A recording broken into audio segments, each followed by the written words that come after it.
Halo,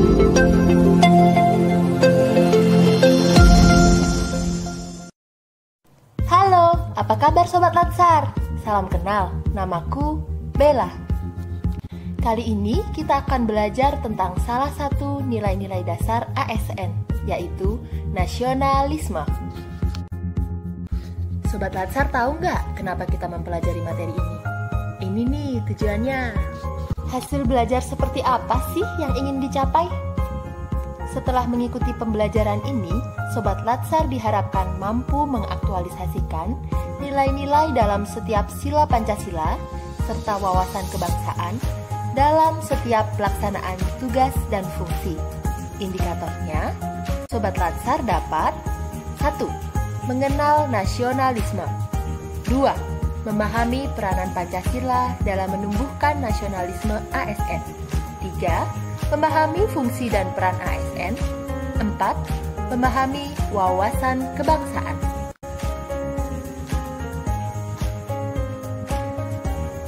Nah, untuk materi pokok yang akan kita pelajari adalah pengertian nasionalisme, nilai Pancasila dalam menumbuhkan nasionalisme, peran aparatur sipil negara, dan wawasan kebangsaan.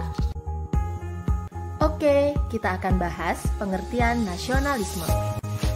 Terdapat beberapa makna nasionalisme yang perlu kita tahu. 1.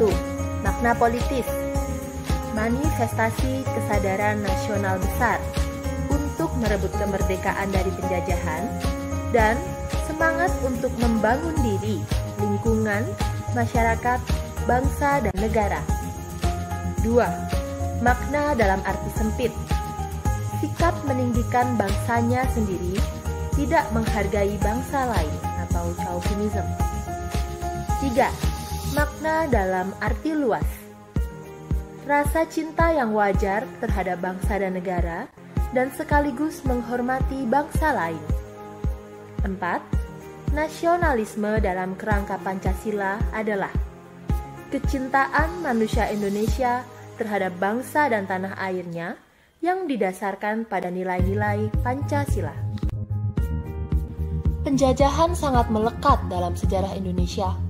Sobat Latsar tahu bahwa ancaman penjajahan tidak hanya terjadi pada zaman dulu. Bahkan pada zaman now pun ancamannya ada loh. Ini nih contohnya. Zaman old, menggunakan pasukan untuk menindas rakyat, menguasai lahan, pabrik, perkebunan milik rakyat. Hak rakyat ditekan, namun tidak ada penjajahan budaya. Zaman now, menyusup diam-diam, menindas secara struktural, seakan-akan menghargai hak rakyat, namun banyak untuk kapitalis, mempengaruhi pola pikir rakyat, menekankan budaya individualistis, melupakan gotong royong. Ngomong-ngomong, kenapa ancaman penjajahan tersebut begitu nyata ya? Ya, betul. Kekayaan dan keanekaragaman Indonesia. Kekayaan dan keanekaragaman Indonesia dapat dimanfaatkan secara optimal untuk kesejahteraan umum. Kerap kali menimbulkan pertentangan di antara beberapa pihak. Dapat memicu perselisihan yang nantinya dapat mengancam keutuhan bangsa Indonesia. Dan menjadi daya tarik bangsa lain untuk menguasai Indonesia. Oleh karena itu, untuk mengantisipasi kejadian tersebut, kita perlu menjadi pelaku aktif dalam menerapkan sekaligus menyebarluaskan konsep integrasi nasional. Presiden Republik Indonesia pertama, Bapak Soekarno, menyatakan bahwa kekayaan alam Indonesia suatu saat nanti akan membuat iri negara-negara di dunia. Pun demikian Presiden kita saat ini, Bapak Joko Widodo, beliau menyampaikan bahwa kaya akan sumber daya alam justru dapat menjadi petaka buat kita. Selanjutnya, kita akan mempelajari terkait dengan nilai Pancasila dalam menumbuhkan nasionalisme. Indonesia memiliki lambang berupa burung Garuda dengan 5 lambang di dadanya yang berbeda-beda. Lambang tersebut adalah pencerminan dari Pancasila sebagai dasar negara kita.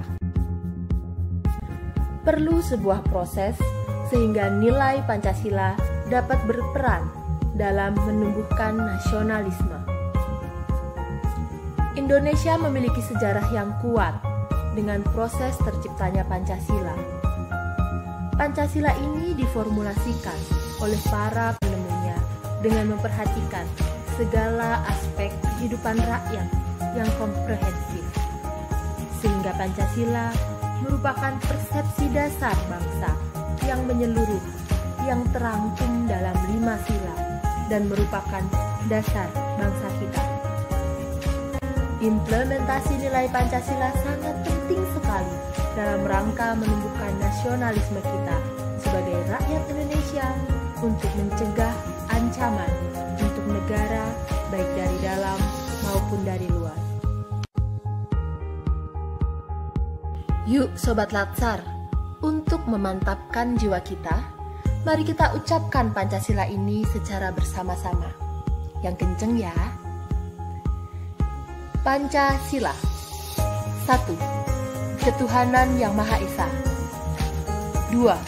Kemanusiaan yang adil dan beradab. 3. Persatuan Indonesia. 4. Kerakyatan yang dipimpin oleh hikmat kebijaksanaan dalam permusyawaratan perwakilan. 5. Keadilan sosial bagi seluruh rakyat Indonesia. Selanjutnya, mari kita bahas sila pertama, ketuhanan yang Maha Esa. Sejarah ketuhanan dalam masyarakat Indonesia dipengaruhi oleh beberapa hal. Pertama, pengaruh agama Hindu dan Buddha sejak 14 abad lalu, agama Islam sejak 7 abad lalu, dan agama Kristen 4 abad silam. Kedua, adanya kepercayaan bahwa setiap benda di bumi seperti pohon, batu, memiliki jiwa yang harus dihormati atau disebut animisme dan dinamisme. Segala sesuatu mempunyai tenaga atau kekuatan yang dapat mempengaruhi keberhasilan dan kegagalan manusia dalam upaya mempertahankan hidupnya. Ketiga, adanya komunitas-komunitas keagamaan seperti misalnya Serikat Dagang Islam, Muhammadiyah, NU, dan lain-lain yang muncul seiring dengan perkembangan zaman. Kaitannya dengan prinsip ketuhanan yang ada dalam Pancasila, terdapat beberapa golongan dalam ranah politik pada saat itu. Golongan tersebut diantaranya golongan kebangsaan. Misalnya, Jawa Hokkaido yang berasal dari lingkungan pendidikan barat, negara netral terhadap agama. Golongan ini menginginkan pemisahan negara dan agama. Golongan Islam, misalnya, Masyumi, berasal dari lingkungan pendidikan Islam, menginginkan penyatuan negara dan agama. Mereka berpendapat negara tidak bisa dipisahkan dari agama. Golongan alternatif, misalnya Soekarno-Hatta yang berpendidikan barat dengan akar keislaman kuat, berpendapat bahwa urusan agama dan negara dipisahkan agar tidak campur aduk dan perlu pembedaan fungsi agama dan negara dalam konteksnya masing-masing. Oke sobat, sekarang kita bahas makna sila ketuhanan yang Maha Esa. Dalam sila tersebut menegaskan, rakyat Indonesia adalah manusia yang beriman, menghormati, dan bekerja sama antar umat beragama dan tidak memaksakan agama lain ke orang lain. Poin-poinnya adalah percaya dan takwa kepada Tuhan Yang Maha Esa. Ajaran agama dapat memasuki ranah publik. hormat menghormati dan bekerja sama antara pemeluk agama dan penganut kepercayaan yang berbeda-beda, saling menghormati dan kebebasan menjalankan ibadah sesuai dengan agama dan kepercayaannya. Demokrasi tidak hanya kekuasaan rakyat, tetapi ada kekuasaan Tuhan. Implementasi nilai-nilai ketuhanan dalam sila ini adalah 1. Mendorong nilai-nilai ketuhanan mendasari kehidupan bermasyarakat yang majemuk dan berpolitik, tanpa menjadikan salah satu agama tertentu mendikte. 2. Menjamin kemerdekaan masyarakat dalam memeluk agama dan kepercayaan. 3. Membentuk pemikiran mereka dalam memandang persoalan. 4. Sumber motivasi sebagai landasan rohani dan moral dalam kehidupan sehari-hari. Next, sila kedua, kemanusiaan yang adil dan beradab. Sila ini menegaskan tentang pengakuan persamaan derajat, persamaan hak, dan persamaan kewajiban antara sesama manusia. Saling mencintai sesama manusia, mengembangkan sikap tenggang rasa, tidak semena-mena terhadap orang lain, menjunjung tinggi nilai kemanusiaan, gemar melakukan kegiatan kemanusiaan, berani membela kebenaran dan keadilan, saling menghormati dengan bangsa-bangsa lain di dunia. Nilai-nilai kemanusiaan dalam sila ini adalah perlunya kegotong royongan menurut Rajiman Widyodiningrat dan M. Yamin. Pentingnya persatuan dunia dan kekeluargaan antar bangsa menurut Soekarno. Dan nasionalisme dan internasionalisme yang berarti keseimbangan antara agenda nasional dan internasional. Terdapat dua macam implementasi nilai-nilai kemanusiaan, yaitu luar dan dalam negeri. Untuk yang keluar, menentang penjajahan dan perbudakan, melaksanakan ketertiban dunia, politik bebas aktif atau non-blok. Sedangkan yang ke dalam adalah penghargaan terhadap kemanusiaan, kebudayaan, dan kepemilikan, hukum dan hak asasi manusia, etika dan budaya, Undang-Undang Dasar 1945, Pasal 28. Yuk sobat, kita ke sila yang ketiga, Persatuan Indonesia. Sobat Latsar pasti pernah mendengar perspektif historis perjalanan bangsa Indonesia. Dimulai pada masa purba, di mana terdapat penemuan fosil Pithecanthropus erectus. Dilanjutkan dengan masa prasejarah Nusantara, dataran Sunda sebagai tempat awal persemaian peradaban manusia, yaitu Homo sapiens. Kemudian, muncullah masa sejarah Nusantara, yang ditujukan dengan munculnya prasasti berhuruf Pallawa sekitar abad ke-5 Masehi. Kerajaan berkembang seiring dengan pengaruh budaya dari luar hingga saat ini. Implementasi nilai-nilai persatuan Indonesia antara lain semangat gotong royong yang sangat melekat pada bangsa kita. Betul apa betul nih sobat? Kedua, pengembangan pendidikan kewarganegaraan dan multikulturalisme demi tercapainya rasa ketentraman, keamanan, dan kedamaian. Next, sila keempat, kerakyatan yang dipimpin oleh hikmat kebijaksanaan dalam permusyawaratan perwakilan. Dalam sila ini, masyarakat harus mengawasi wakil rakyat. Di dalamnya terkandung makna tidak memaksakan kehendak kepada orang lain, mengutamakan musyawarah dalam mengambil keputusan untuk kepentingan kepentingan bersama. Musyawarah untuk mencapai mufakat diliputi oleh semangat kekeluargaan. Dengan itikat baik dan rasa tanggung jawab, menerima dan melaksanakan hasil keputusan musyawarah. Musyawarah dilakukan dengan akal sehat dan sesuai dengan hati nurani yang luhur. Keputusan yang diambil harus dapat dipertanggungjawabkan secara moral kepada Tuhan Yang Maha Esa, menjunjung tinggi harkat martabat manusia dan nilai-nilai kebenaran dan keadilan. Perspektif teoritis nilai-nilai permusyawaratan dalam bernegara didasarkan pada pemerintahan dari rakyat, oleh rakyat, dan untuk rakyat.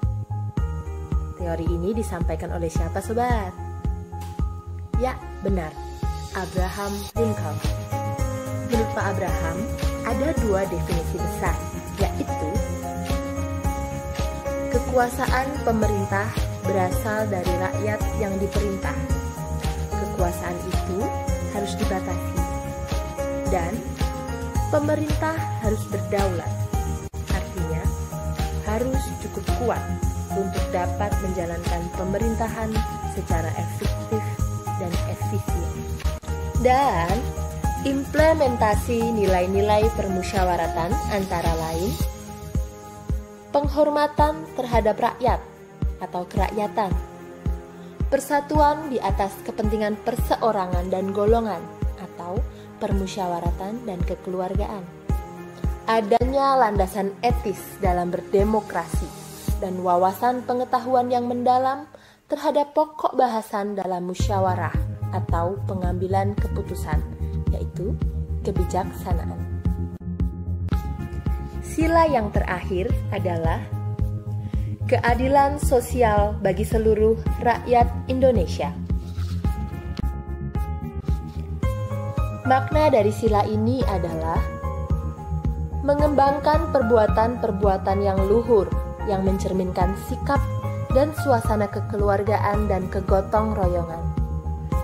Bersikap adil, menjaga keseimbangan antara hak dan kewajiban, menghormati hak-hak orang lain, suka memberi pertolongan kepada orang lain, menjauhi sikap pemerasan terhadap orang lain, tidak bersikap boros, tidak bergaya hidup mewah, tidak melakukan perbuatan yang merugikan kepentingan umum, suka bekerja keras, menghargai karya orang lain.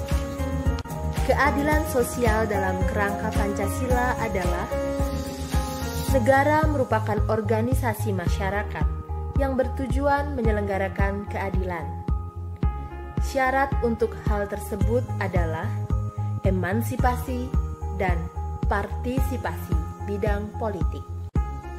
Nah, Sobat Latsar, dari kelima sila yang telah kita bahas, apa sih fungsi dan peranan Pancasila dalam kehidupan bermasyarakat dan bernegara? A. Pancasila sebagai jiwa dan kepribadian bangsa Indonesia. B. Pancasila sebagai cita-cita dan tujuan bangsa Indonesia. C. Pancasila sebagai dasar negara Republik Indonesia. D. Pancasila sebagai pandangan hidup untuk mempersatukan bangsa Indonesia. Materi selanjutnya, peran aparatur sipil negara. Ada yang tahu? Yuk, cus kita bahas. Undang-Undang Aparatur Sipil Negara, Undang-Undang Nomor 5 Tahun 2014 menyatakan bahwa peranan ASN ada 3. Pertama, pelaksana kebijakan publik.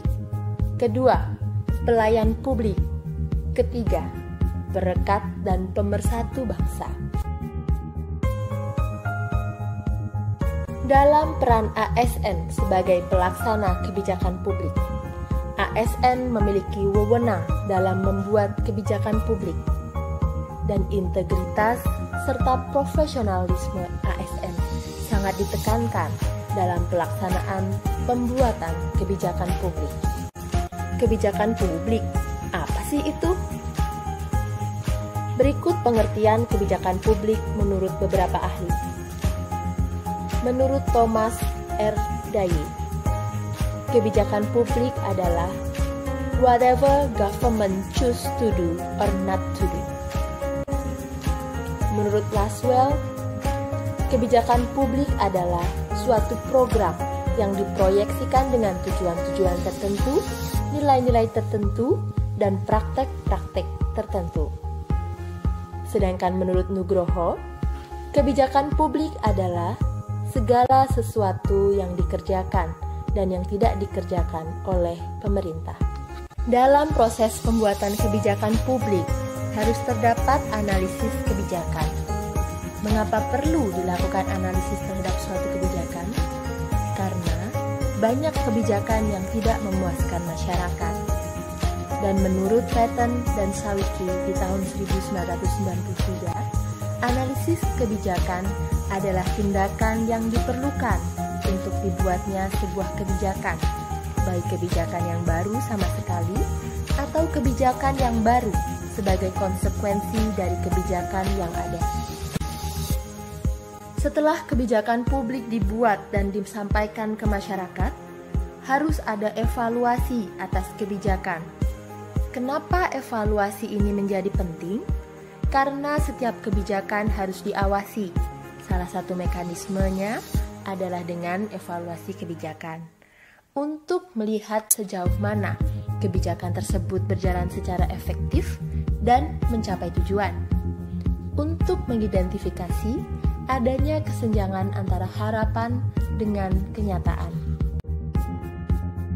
Tahu nggak sih, berhasilnya suatu kebijakan itu seperti apa? Kebijakan dibuat harus berorientasi pada tujuan, terutama untuk kepentingan masyarakat. Kebijakan merupakan pola tindakan pemerintah. Komunikasi yang tepat, jelas, akurat, dan konsisten penting demi persamaan persepsi atas pemahaman suatu aturan. Oke sob, setelah kita bicara peran pelaksana kebijakan publik, kita akan bahas peran kedua, ASN sebagai pelayan publik. ASN dapat bekerja secara profesional yang berorientasi pada pelayanan publik untuk kepentingan publik dengan 5 aspek. Kalian harus ingat ini dengan baik ya. Yang pertama, adanya tuntutan dari masyarakat untuk menerapkan prinsip good governance dan rekrutmen pegawai ASN didasarkan pada sistem merit atau kompetensi. 2. Adanya kritik dari masyarakat bahwa kualitas pelayanan publik semakin menurun. 3. Adanya tuntutan bahwa aparat pemerintah seharusnya memahami apa yang harus dilakukan dalam situasi kritis. 4. Aparat pemerintah dituntut dapat bekerja secara profesional dengan prinsip public accountability dan responsibility. 5. Menuntut agar pemerintah lebih memperhatikan aspirasi masyarakat. Dalam memberikan pelayanan, sikap kita sebagai ASN harusnya seperti ini sob. 1. ASN bekerja secara lebih profesional, serta memegang prinsip sebagai pelaksana kebijakan publik dan memberikan pelayanan publik yang prima. 2. ASN dituntut harus memiliki integritas tinggi. Hal ini merupakan bagian dari kode etik dan kode perilaku yang telah diatur di dalam Undang-Undang ASN. Oke, peran yang terakhir, ASN sebagai alat pemersatu bangsa. ASN menjadi kepanjangan tangan negara dalam mewujudkan persatuan dan kesatuan bangsa. Dalam pidatonya di Gelora Bung Karno pada HUT Kemerdekaan RI 1963, Bung Karno menyampaikan arti dari Sabang sampai Merauke. yang berarti satu kesatuan kebangsaan, satu kesatuan kenegaraan, satu state entity yang bulat kuat, satu kesatuan tekad, ideologi, cita-cita sosial yang hidup laksana api yang menyala. Pada Sumpah Pemuda, ayo, masih ingat nggak kapan Sumpah Pemuda? Disebutkan aspek persatuan Indonesia, diantaranya 1. Aspek satu nusa atau aspek wilayah. Nusa berarti pulau, wilayah atau pulau-pulau yang dulunya dijajah Belanda atau Hindia Belanda. 2. Aspek satu bangsa, nama baru dari suku-suku bangsa yang dulunya dijajah oleh Belanda atau Hindia Belanda. 3. Aspek satu bahasa, agar wilayah dan bangsa dengan berbagai suku dan bahasa dapat berkomunikasi. Dari yang kita bicarakan sebelumnya, sikap yang perlu ditunjukkan oleh kita sebagai ASN dalam rangka persatuan bangsa kita adalah ASN tidak memihak suatu kelompok atau golongan dan tidak bersikap diskriminatif. ASN mampu memanajemen konflik atau mampu menjaga kondisi damai. Oleh karenanya, sebagai ASN, kita harus netral.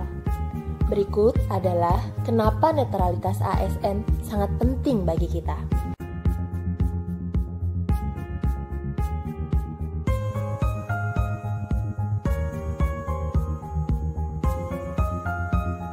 Wawasan kebangsaan. Wah, materi yang menarik nih Sobat Latsar. Perlu Sobat ketahui, bentuk negara kita ini adalah negara kesatuan. Negara kesatuan yakni suatu negara yang berdaulat, di mana seluruh negara yang berkuasa hanyalah satu pemerintah yang mengatur seluruhnya. Di dalam negara kesatuan, pelaksanaan pemerintah dapat dilaksanakan melalui sistem sentralisasi dan desentralisasi. Sifat negara kesatuan ini pada umumnya bersifat A. Kedaulatan mencakup ke dalam, ditangani negara pusat. B. Negara mempunyai satu undang-undang dasar, satu kepala negara, dan satu DPR. C. Negara memiliki satu kebijakan menyangkut persoalan Polsosbud dan ekonomi serta ketahanan keamanan. Ada yang masih ingat nggak apa unsur negara? Unsur negara ada 4, yaitu 1. Rakyat yang bersatu. 2. Daerah atau wilayah. 3. Pemerintah yang berdaulat. 4. Pengakuan dari negara lain. Setelah membahas negara, kita akan membahas tentang bangsa. Menurut teori, beberapa terkait dengan bangsa adalah sebagai berikut. Pertama, Ernest Renan dari Perancis. Bangsa terbentuk karena adanya keinginan untuk hidup bersama atau hasrat bersatu dengan perasaan setia kawan yang agung. Teori kedua dari Otto Bauer, Jerman. Bangsa adalah kelompok manusia yang mempunyai persamaan karakter. Karakteristik tumbuh karena adanya persamaan nasib. Ketiga, Friedrich Rätzel dari Jerman. Bangsa terbentuk karena adanya hasrat bersatu. Hasrat itu timbul karena adanya rasa kesatuan antara manusia dan tempat tinggalnya atau paham geopolitik. Oke. Wawasan kebangsaan adalah cara pandang suatu bangsa mengenai diri dan ideologinya, serta cita-citanya yang diorientasikan untuk memperkokoh dan menjaga persatuan bangsa dan ketahanan bangsa. Wawasan kebangsaan merupakan modal yang penting bagi ketahanan bangsa Indonesia. Ketahanan bangsa ini diperkuat dengan modal kita. Modal itu adalah 1. Ideologi bela negara, pembauran, kewaspadaan. 2. Wawasan kebangsaan. 3. Iptek. 4. Akhlak dan moral. 5. Profesionalisme. Beberapa hal terkait dengan ketahanan bangsa. Ketahanan bangsa merupakan kondisi dinamik bangsa yang berisi ketangguhan, keuletan, dan kehandalan yang dibangun agar mampu menghadapi tantangan dari dalam dan luar negeri.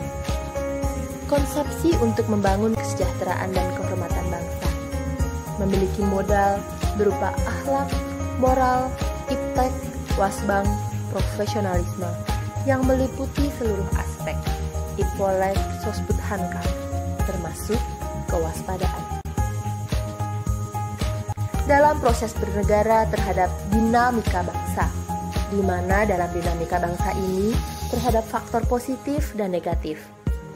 Demokrasi membuat sebuah bingkai yang mana di dalamnya anak bangsa berinteraksi dan bebas menentukan pilihan-pilihan.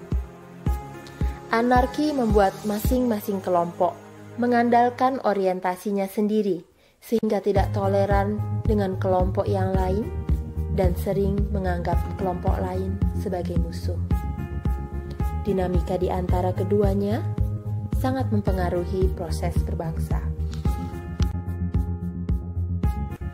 Ada suku, ada makanan, ada lagu, dan ada agama yang berbeda-beda di Indonesia. Itulah Bhinneka Tunggal Ika. Bhinneka Tunggal Ika sendiri memiliki makna. Bhinneka memiliki arti beraneka ragam atau berbeda-beda. Neka dari bahasa Sanskerta berarti macam, tunggal berarti satu, ika berarti itu. Jika kita sebagai warga negara sadar betapa luar biasa kebhinekaan yang dimiliki Indonesia, maka pemahaman dan wawasan kebangsaan kita sebagai warga negara akan semakin luas dan positif. Wawasan kebangsaan Indonesia pertama kali tercetus dan diikrarkan pada Sumpah Pemuda tanggal 28 Oktober 1928 sebagai tekad perjuangan dan merupakan konvensi nasional yang meliputi aspek wawasan kebangsaan. 1. Aspek moral, perjanjian diri atau komitmen eksistensi. Dan 2. Aspek intelektual, pengetahuan tentang tantangan dan potensi bangsa. Nah sobat, setelah kita mengetahui apa itu wawasan kebangsaan, tentunya kita bisa mengambil makna dari wawasan kebangsaan bangsa ini, yaitu mengamanatkan kepada seluruh bangsa agar menempatkan persatuan dan kesatuan, serta kepentingan dan keselamatan bangsa dan negara di atas kepentingan pribadi dan golongan. Nilai-nilai wawasan kebangsaan yang sudah selayaknya kita miliki dan amalkan. Nilai tersebut adalah 1. Penghargaan terhadap harkat dan martabat sebagai makhluk Tuhan yang Maha Kuasa. 2. Tekad bersama untuk berkehidupan yang bebas, merdeka, dan bersatu. 3. Cinta tanah air dan bangsa.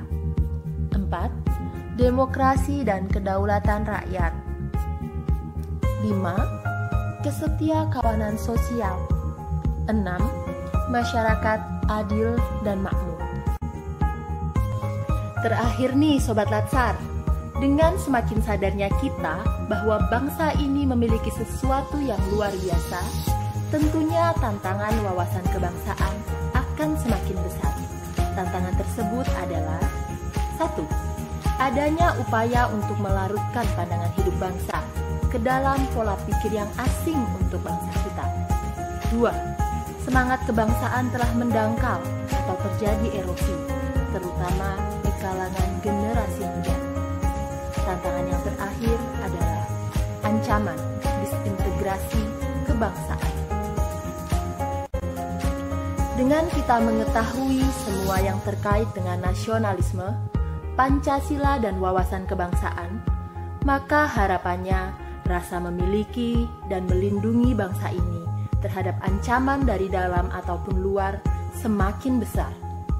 Menjadi pelaku aktif dalam menerapkan sekaligus menyebarluaskan konsep persatuan dan semakin menyadari bahwa kita adalah orang besar dari bangsa yang besar.